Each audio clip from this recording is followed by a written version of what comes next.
Grab your pencil, and then we're going to start this side because here's the head. It's quite low down, and we're going to do a little head here, maybe with an open mouth. And you see the neck is quite long. I'm going to go for the back first and do this lovely curved line all the way up and down again. And his tail is going to come somewhere curling around here. And I'm going to go for the bottom of the neck. And I think that we need a leg now coming out here. So we're going to have a front leg and a bend on it and a foot here. And then his tummy comes out from there. And we're going to have the leg behind kicking back a bit so he looks like he's walking.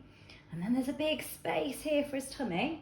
And then we're going to do this big back leg here using a line to go from there like that. And it's going to have a slight knee bend going backwards, I think. There it is. And then this leg is sort of in front. So I'm going to draw it here.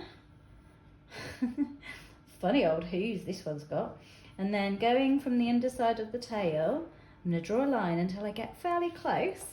And then I'm going to curl it round and I'm going to do a little bit of both. Because my paper's not big enough to do the tail off the paper, so I'm going to bring the tail here. Now the best bit of the stegosaurus is his armour. So I'm going to start with these pointy shapes like this and make them bigger as they go up. Really big. I'm just going to keep going down the tail. And there you go. You could keep going all the way down the tail and add something really pointy on the end there. So I've sketched him in. Could put his face in.